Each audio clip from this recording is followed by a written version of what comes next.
سلام، وقت بخیر دوستان. باز هم با یکی از ویدیوهای مفید و جالبی دیگر در حضورتان هستیم. موضوع این برنامه ما راجع به بیماری های صدری هست. با دکتر صاحب محمد رحیم یاسین خواستیم مصاحبه داشته باشیم و راجع به این بیماری ها بیشتر بفهمیم. سلام، وقتتان بخیر، خوب هستین؟ زنده باشین، جور باشین. سلامت باشین. دکتر صاحب تشکر از اینکه وقتتان بر ما دادین.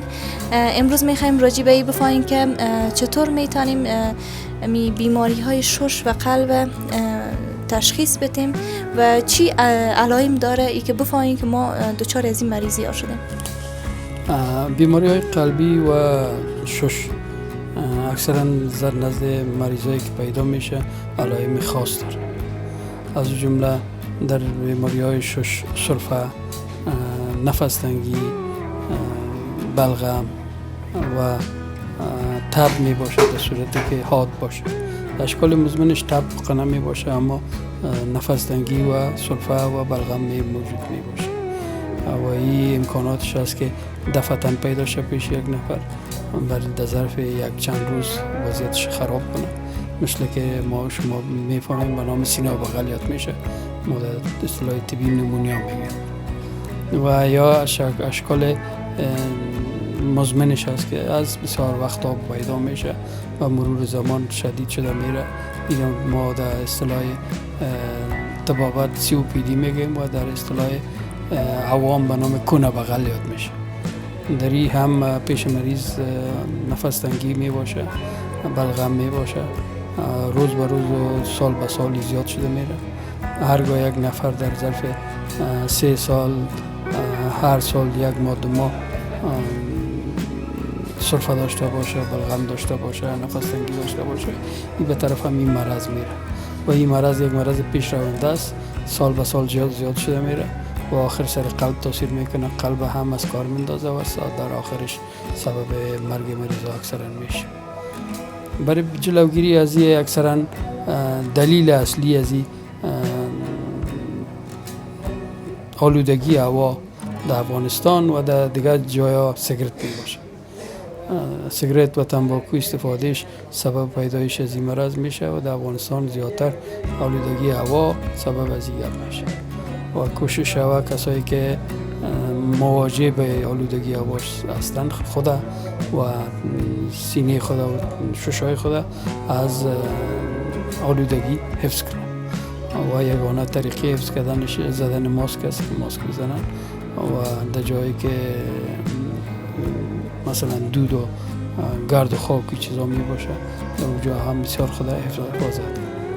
خب این حال چی رقم میتونیم که بفهمیم که تازه ای که مثلا ما دچار این مریضی شدیم که دیگه پیشگیری کنیم پیش دکتر بیاییم یا اینکه خود ما کدام راه درمان خانگی هست که انجام بدیم؟ این که چه رقم میفهمیم معلومدار سرفر خود آدم میفهمه یک عرض شخصی آدم است، یعنی سابجکتیو است. خود یک آدم میگه که من سرفه میکنم یا مثلا میگه که بلغم دارم. این اگه پیش آدم باشه در این صورت باید آدم پیش دکتر بره. دکتر معاینات خود میکنه، در ضمن معاینات پیدا میشه که کدام مرض است. از جمله که امراض شش توبرکلوز هم است.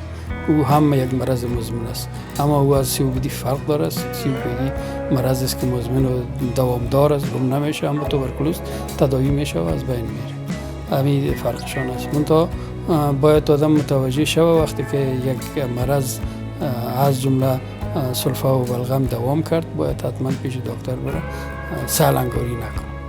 خب بعضی ها رو میبینیم که صورتشون لک افتاده و وقتی که هر چی تداوی میکنن او درست نمیشه، میگن از تاثیر چربی جگر هستن.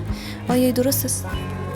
چربی جگر سبب اگر پیشرفت میکنه سبب امراض از سر تا پای آدم میشه، اما وجود آدم خراب میکنه. امکان داره که تکلیف های جلدی هم از سر از او پیدا شه، خاصتا که شمعی که در زیر جلد تراکم میکنه او هم سبب پیدایش لکه ها میشه. و هر صورتی موضوع جلدی است که مربوط به ما نمیشه. خب این حال باز مریضی های شش فقط چربی جگر و توبرکلوز ایناست یا اینکه انواع و اقسام از خود داره و علائمشان فرق داره؟ توبرکلوز خب یکی توبرکلوز شش است، دیگه توبرکلوز مثلا پوش شش است، توبرکلوز پوش قلب است، توبرکلوز روده است، توبرکلوز مثلا رحم است. از هر جای امکاناتش هست که توبرکلوز، حتی توبرکلوز های جلدی هم هست، یک زخم در جلد پیدا میشه آخر میپالانش که توبرکلوز. منتها برای ما که مهم است توبرکلوز شش است که علائمش همو بلغم و سرفه و تبایی مزمن و لاغر شدن و بیشتیایی این چیزا می باشه. برای پیشگیری از این اکثرا کسایی را که مریض است باید ما مجازا کنیم، همراه دیگر نمانیم در یک اتاق زندگی کنن و تداویشان به صورت جدی بگیریم. این به خاطر عزیز که انتقال از یک نفر به دیگر نفر امکاناتش است. اما شکل COPD یا کنه بغل کسی باز ساری نیست، اون هم از یک نفر به دیگر نفر انتقال نمیکنه، فقط در نهاد یک شخص امکاناتش موجود می باشه و اون شخص وقت مواجه به همی گرد و خاک و سیگرت و چیزا شد و سبب پیدایش از این مرض میشه. تشویش هم رول داره به وجود آمدن این امراض؟ تشویش هم به وجود آمدن از یا رول نداره. تشویش ممکن که به صورت عموم تشویش سبب پیدایش یک عدم کفایه قوای دفاعی بدن میشه، یعنی قوای دفاعی بدن در اثر تشویش پایین میاد که به صورت غیر مستقیم میشه که سبب پیدایش توبرکلوز شود، اما به صورت مستقیم تاثیر نداره. خب اشخاصی که دچار از این مریضی میشن، اینا راههای تداوی از چی رقم است؟ خانگی صحتمند باید دوا استفاده کنن؟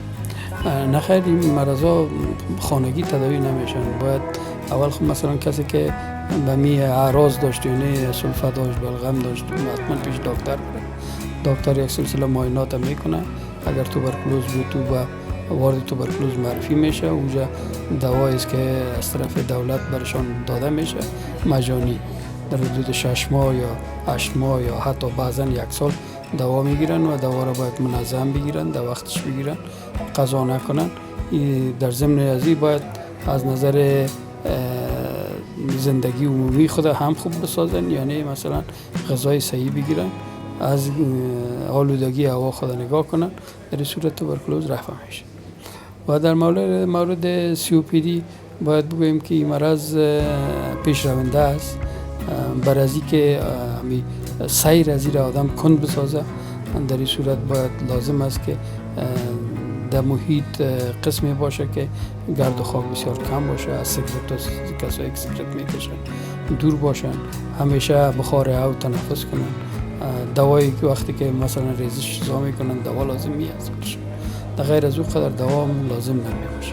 منتها می حفاظت طرق تنفسی لازمی میباشه که در جریان زندگی خود باید مد نظر داشته باشه. باز کدام غذایی هم هست که پریز داده شون؟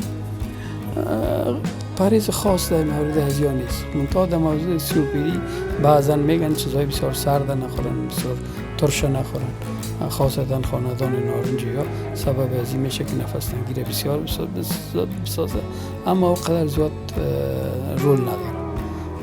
منتها چیزهای سرد امکان ازی هست که تکلیف زیاد بسازه، هوای سرد و آب سرد و چیزا. در غیر از این کدام تاثیر مستقیم سر از این مرض نداره.